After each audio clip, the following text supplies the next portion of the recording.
قرآن مجید کی کسی آیت کو عیب لگانا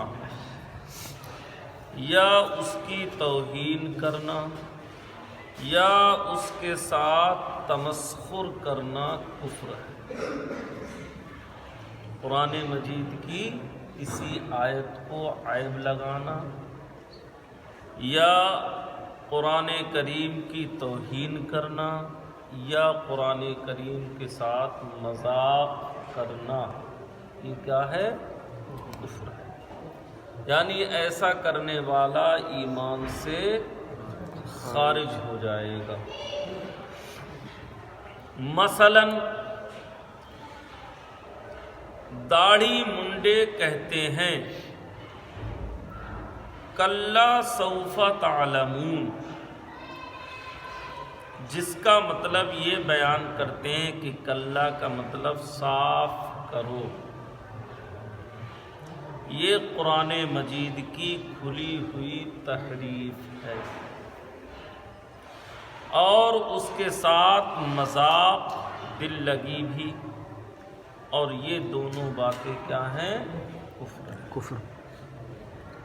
بعض لوگوں کو یہ دیکھا گیا ہے کہ قرآن کی آیت کے ساتھ تمسخر کرتے ہیں، جیسے نقل کفر نباشت۔ میں ایک جملہ بول کر بتا رہا ہوں آپ کو، تو کفر کو نقل کرنا کفر نہیں ہوتا ہے۔ میں نے ایک صاحب کے منہ سنا تھا القارعۃ مالقارعہ، نیم پر بندر چمکا دیا۔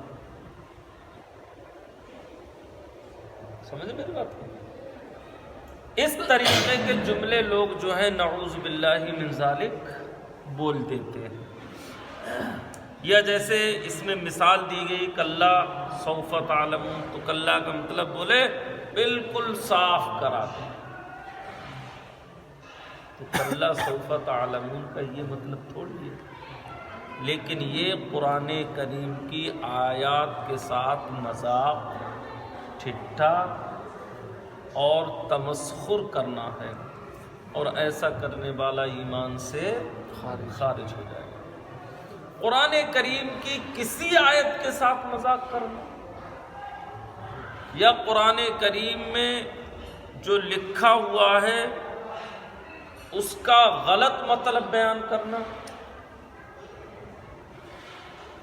تو یہ قرآن کی کھلی ہوئی تحریف ہے۔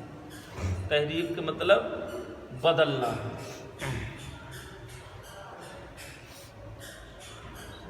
اللہ کے پیارے نبی صلی اللہ تعالی علیہ وسلم ایک مرتبہ بہت زیادہ مغموم تھے، غم زدہ تھے۔